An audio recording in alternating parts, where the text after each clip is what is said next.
Principal గారు, farmer principal గారు, మా ఏసీపీ గారు అందరు కలిసి ఇక్కడ ఈ రోజు స్టూడెంట్ కి ఏ విధంగా డ్రగ్స్ తో దూరంగా ఉండాలి, సైబర్ క్రైమ్ తో సేవ్ ఉండాలి, అదే విధంగా ఇక్కడ first year second year student మధ్యలో ఇష్యూస్ లేకుండా ర్యాగింగ్ సబ్జెక్ట్స్ లేకుండా వాళ్ళకి అవేర్నెస్ క్రియేట్ చేయడం జరిగింది. మేము కాన్ఫిడెంట్ గా ఉన్నాము. ప్రిన్సిపల్ గారు చాలా మంచి స్టెప్స్ తీసుకుంటున్నారు.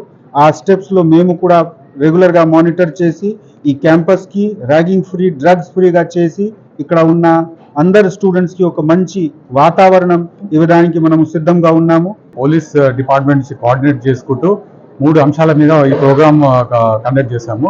సిపి గారిని కలిసినప్పుడు సిపి గారు చెప్పారనమాట, ర్యాగింగ్ గురించి అవేర్నెస్ ప్రోగ్రామ్ ఒకటి, డ్రగ్స్ గురించి ఒకటి ప్రోగ్రాము, ఒకటి సైబర్ క్రైమ్స్ గురించి మేము అడ్రస్ చేస్తాము. ప్రోగ్రామ్ ని కొంచెం కండక్ట్ చేయాలా in coordination with SIMS medical college నుంచి అంటే దాన్ని ప్రెస్టీజ్ గా తీసుకొని ఈ రోజు డేట్ ఫిక్స్ చేసి నవంబర్ 14 రోజు ఆర్గనైజ్ చేశాము. ముఖ్యంగా 3 ఇష్యూస్ మీద ఈ ప్రోగ్రామ్ అవేర్నెస్ క్రియేట్. ఒకటి ర్యాగింగ్ గురించి. ర్యాగింగ్ వల్ల చాలా స్టూడెంట్స్, ఎందుకంటే దూరం నుంచి స్టూడెంట్స్ వస్తారు ఇక్కడ చదువుకోవడానికి, వేరే స్టేట్స్ ఆల్ ఇండియా కోటాల నుంచి, లైక్ జమ్మూ కాశ్మీర్ కానీ, రాజస్థాన్, బీహార్ నుంచి అందరు కూడా చదువుకోవడానికి వస్తారు. సో వాళ్ళకి చాలా భయం ఉంటుంది, ఇక్కడ ఏమైనా ర్యాగింగ్ చేస్తారా అన్నట్టు భయం ఉంటుంది.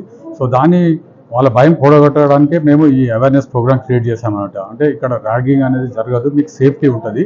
మేము అందుగురించే పోలీస్ వాళ్ళని కూడా పిలిపించి ఎవరైతే ర్యాగింగ్ చేస్తానో వాళ్ళకు కూడా గుణపాఠం చెప్పాలని మేము అవేర్నెస్ ప్రోగ్రామ్ క్రియేట్ చేసాము. ఎవరైనా ర్యాగింగ్ చేస్తే నేను పోలీస్కి హ్యాండ్ ఓవర్ చేస్తాను ఆ స్టూడెంట్స్. సో దీంట్లో కాంప్రమైజ్ అయ్యేది లేదు ర్యాగింగ్ నుంచి. సో వాళ్ళకి రూల్స్ కూడా చెప్పాను, ర్యాగింగ్ చేస్తే ఏం కాన్సిక్వెన్సెస్ ఉంటాయి, వాళ్ళ లైఫ్ స్పాయిల్ అయిపోతుంది, రేపు ఫ్యూచర్లో వాళ్ళ సీట్ క్యాన్సిల్ అవుతుంది, ఎంబీబీఎస్ సీట్ క్యాన్సిల్ అవుతుంది, ఎన్ఎంసీ ప్రకారం సీట్ క్యాన్సిల్ అవుతుంది, ప్లస్ వాళ్ళకి ఎక్కడ కూడా బయట దేశం వెళ్ళడానికి పాస్పోర్ట్ క్యాన్సిల్ అవుతుంది, వాళ్ళ ఆధార్ కార్డ్ క్యాన్సిల్ అవుతుంది, అదర్ ఎనీ పీజీ సీట్స్ కూడా రావడానికి ఆస్కారం ఉండదు. సో ఇవన్నీ ఉద్దేశించి వాళ్ళకు అవేర్నెస్ ప్రోగ్రామ్ క్రియేట్ చేస్తాము స్టూడెంట్స్కి.